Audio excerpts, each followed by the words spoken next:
انگریزوں نے یہ نام بنا کر کے اہل حدیثوں کو دیا ہو. اہل الحدیث تو پہلے سے تھے، موجود تھے. اچھا اب آئیے اہل الحدیث کہاں سے ہیں اس سلسلے میں.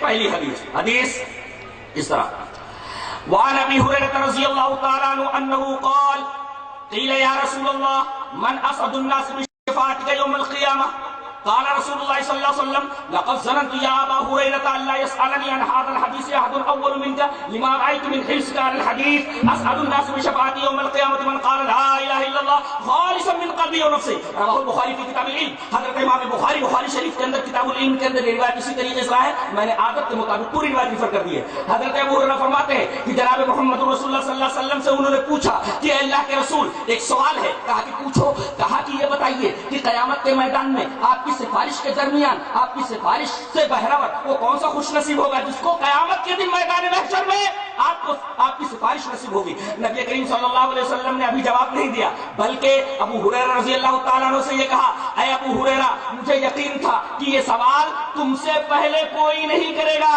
تم ہی یہ سوال کرو گے. کیوں؟ لما رأیت من حرصک علی الحدیث، اس لیے کہ تم حدیث کے بہت زیادہ حریص ہو، حدیث سے تمہیں بہت دلچسپی ہے. میں ایک بات بولنا چاہتا ہوں، نبی کریم صلی اللہ علیہ وسلم کی زبان مبارک سے لفظ حدیث الحدیث نکلا. لما رأیتک من حرصک علی الحدیث، حدیث کے اوپر تم بہت زیادہ حریص ہو، تمہیں حدیث سے بہت زیادہ دلچسپی ہے. یہ دیکھیے لفظ الحدیث موجود ہے. اور حضرت ابو ہریرہ کی آپ نے تعریف کیوں کی؟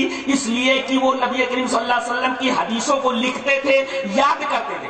اچھا حدیث کا لفظ اس حدیث کے اندر مل گیا. اب میں آپ سے پوچھوں، قانون موجود ہو تو کوئی قانون بنانے والا یا قانون پر عمل کرنے والا نہیں رہے گا کیا؟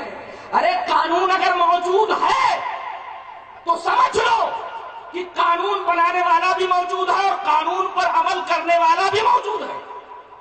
جی اب حدیث اگر موجود ہے تو حدیث بولنے والا بھی موجود جناب محمد صلی اللہ علیہ وسلم، اور حدیث کے اوپر عمل کرنے والا بھی موجود صحابہ کرام رضوان اللہ تعالی علیہم اجمعین.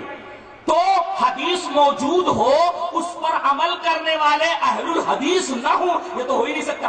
ہاں ایک سوال آپ کر سکتے ہیں کہ جب حدیث موجود تھی، اہل الحدیث بھی موجود تھے، تو یہ نام صحابہ کرام نے اپنا کیوں نہیں رکھ لیا، ظاہر کیوں نہیں کر دیا؟ جواب بالکل سمپل ہے کہ اس وقت صحابہ کرام کے مقابلے میں یہ مسلمان تھے اور مقابلے میں صرف کافر تھے اور کوئی تھا ہی نہیں، ایک ماننے والا ایک نہ ماننے والا. لہذا اس وقت صحابہ کرام نے اپنے آپ کو صرف مسلم کہا، اس لیے کہ اپوزٹ میں صرف ایک ہی فرقہ تھا، ایک ہی گروہ تھا، وہ تھا انکار کرنے والوں. ماننے والوں کو مسلم کہا گیا اور مقابلے میں جو گروہ تھا انکار کرنے والا قریش مکہ کا، ان کو کافر کہا گیا. اس وجہ سے انہوں نے اپنا نام مسلم ہی رکھا.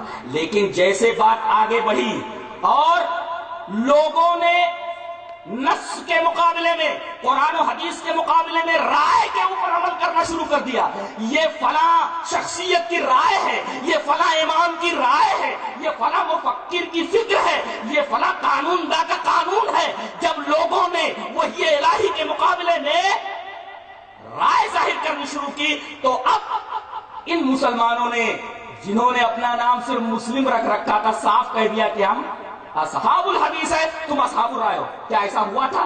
جی ہاں. رائے کا لفظ ہے کیا حدیث میں؟ رائے کا لفظ ہے حدیث میں کہ کچھ لوگ رائے کے اوپر عمل کرنے لگے تھے. جی ہاں. دلیل یہ حدیث پاک. وعن علی رضی اللہ تعالی عنہ قال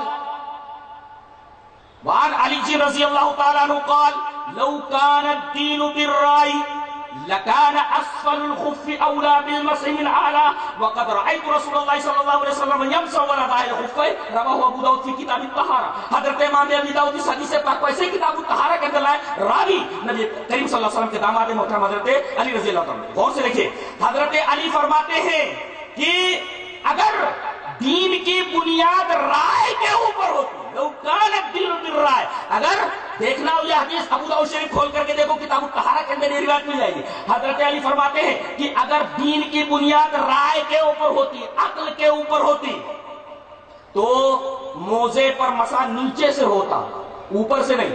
اگر کسی نے وضو بنا کر کے، وضو کر کے موزہ پہن لیا، تو اگر گاؤں میں ہے تو ایک دن ایک رات موزے کے اوپر مسا کرے اوپر سے، اور اگر مسافر ہے تو 3 دن 3 رات، لیکن شرط یہ ہے کہ وضو کر کے اس نے موزہ پہنا۔ جی تو اگر مقیم ہے تو 1 دن 1 رات، اور اگر مسافر ہے تو 3 دن 3 رات وہ موزے کے اوپر مسا کرے گا۔ سوال یہ ہے کہ عقل تو یہ کہتی ہے، رائے تو یہ کہتی ہے کہ گندگی یہاں لگی ہے نیچے، تو یہاں مسا ہونا چاہیے، لیکن حضرت علی فرماتے کہ نبی کریم صلی اللہ علیہ وسلم کو میں نے دیکھا کہ آپ موزے پر اوپر سے مسا کر رہے ہیں، گندگی کہیں لگ رہی ہے اور مسا کہیں کروایا جا رہا ہے۔ پتہ یہ چلا کہ کچھ لوگ وحی الہی میں نص کی موجودگی میں اپنی رائے داخل کرنے لگے تھے۔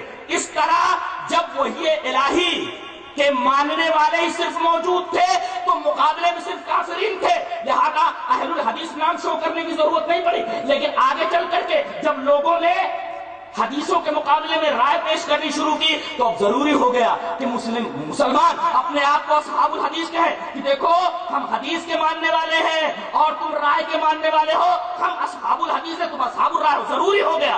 ارے جب تک پورے گاؤں میں ایک ہی میڈیکل اسٹور ہو اور اصلی دوائیاں اس میڈیکل اسٹور پر مل جاتی ہوں، تو اب یہ لکھنے کی ضرورت نہیں ہے کہ بھئی یہیں صرف اصلی دوائی ملتی ہے۔ ہاں جب اور کئی میڈیکل اسٹورز ہو جائے گاؤں میں اور یہ پتا چل جائے کہ کچھ میڈیکل اسٹورز میں نقلی دوائیں بھی مل رہی ہیں، تو اب ان لوگوں کو چاہیے جو صرف اصلی دوائیں بیچنا چاہتے ہیں، اصلی دوائیں صرف اسی میڈیکل اسٹور میں ملتی ہے۔ ضروری ہو گیا، لہذا جب لوگوں نے رائے کے اوپر عمل کرنا شروع کر